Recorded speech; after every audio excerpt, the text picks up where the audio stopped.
Saudara-saudari, marilah kita mendengarkan renungan dengan judul Aku Tuhan, bukan hantu, yang berdasarkan pada Injil Matius bab 14 ayat 26 dan 27.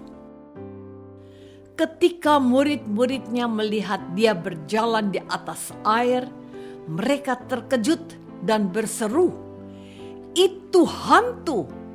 Lalu berteriak-teriak karena takut. Tetapi segera Yesus berkata kepada mereka, "Tenanglah, Aku ini, jangan takut." Dalam nama Bapa dan Putra dan Roh Kudus. Amin.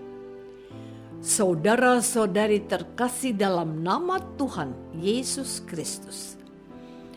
Setelah Tuhan Yesus menggandakan 5 roti dan 2 ikan untuk memberi makan 5.000 orang laki-laki, termasuk perempuan dan anak-anak, Ia menyuruh murid-muridnya berangkat ke seberang melewati danau. Dia sendiri mendaki bukit untuk berdoa seorang diri. Di tengah kesibukan pelayanannya, Tuhan Yesus meluangkan waktu untuk berkomunikasi dengan Bapaknya. Sementara itu, para muridnya di tengah danau diombang-ambingkan gelombang karena angin sakal. Dalam situasi kepanikan, mereka itulah Tuhan Yesus mendatangi mereka dengan berjalan di atas air yang bergelora itu. Gelombang laut diyakini sebagai pertanda hadirnya kuasa penghuninya, yaitu hantu atau setan. Ketika mereka melihat Yesus datang dengan berjalan di atas air, maka ketakutanlah mereka, sebab mengira dia adalah penguasa danau tersebut. Kata mereka, "Itu hantu, itu hantu." Namun Tuhan Yesus segera memastikan bahwa dirinya lah yang sedang mendatangi mereka. Katanya, "Tenanglah, Aku ini, jangan takut." Saudara-saudari terkasih, yang menarik, perkataan Yesus itu masih belum memberikan kepastian kepada mereka. Petrus dalam keraguannya berkata, "Tuhan, apabila Engkau itu, suruhlah aku datang kepadamu berjalan di atas air." Dan Tuhan berkata, "Datanglah." Petrus pun berjalan di atas air dan mendekati Yesus. Namun, karena hembusan angin, Petrus merasa takut, lalu mulai tenggelam. Ia pun berteriak, "Tuhan, tolonglah aku." Lalu Tuhan menegur Petrus dan teman-temannya yang belum percaya kalau yang datang adalah dirinya.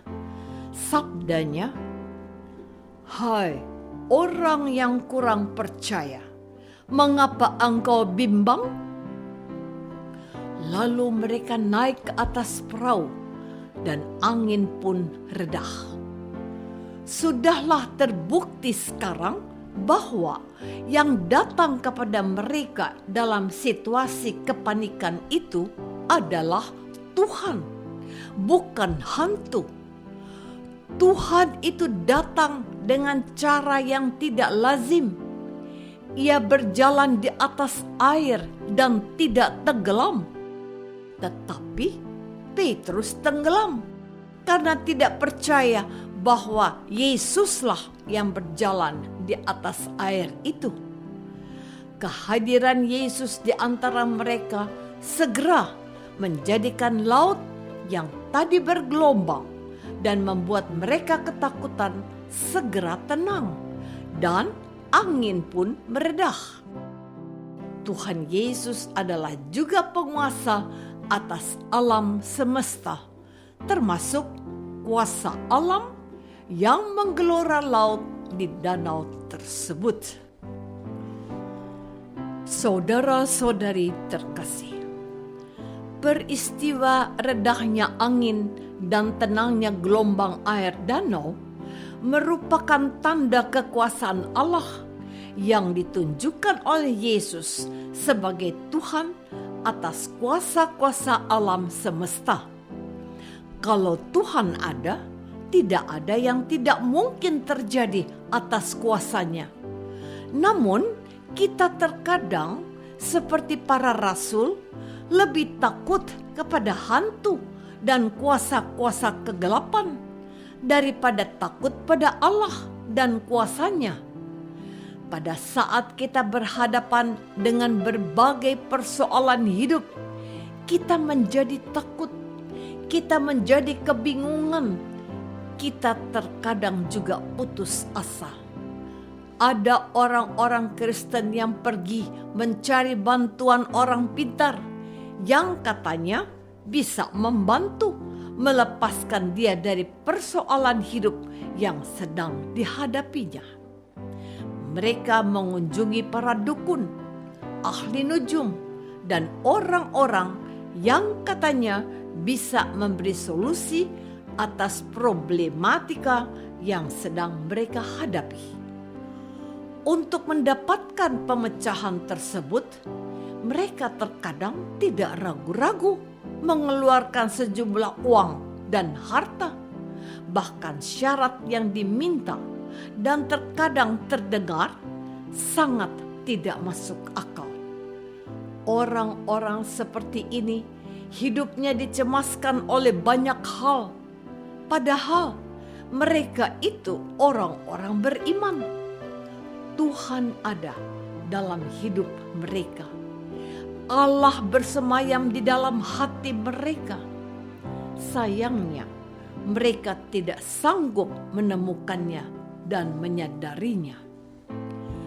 Saudara-saudari terkasih, orang Kristen yang telah dibaptis dan percaya kepada Yesus Kristus sebagai juru selamat mereka, dalam hidupnya seringkali tidak melibatkan Tuhan dan mohon pertolongannya. Bahkan hidup mereka sangat disibukkan dengan urusan-urusan duniawi. Mereka tidak meluangkan waktu untuk berdoa seperti Tuhan Yesus. Tuhan Yesus mencari waktu luang. Dia naik ke bukit untuk berdoa seorang diri. Dia berkomunikasi dengan Bapaknya. Tidak demikian dengan para murid.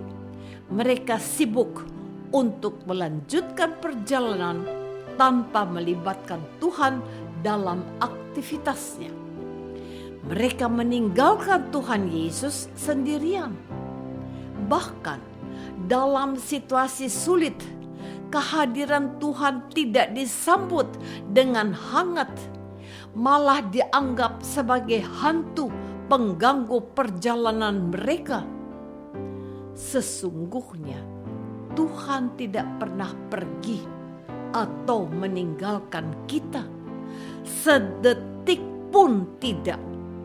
Dia selalu bersama kita dalam situasi apapun. Hanya saja kitalah yang sering menganggapnya tidak ada, bahkan kehadirannya dianggap mengganggu. Ada orang yang meninggalkan aktivitas doa pribadi atau doa bersama karena mengutamakan kepentingan duniawi.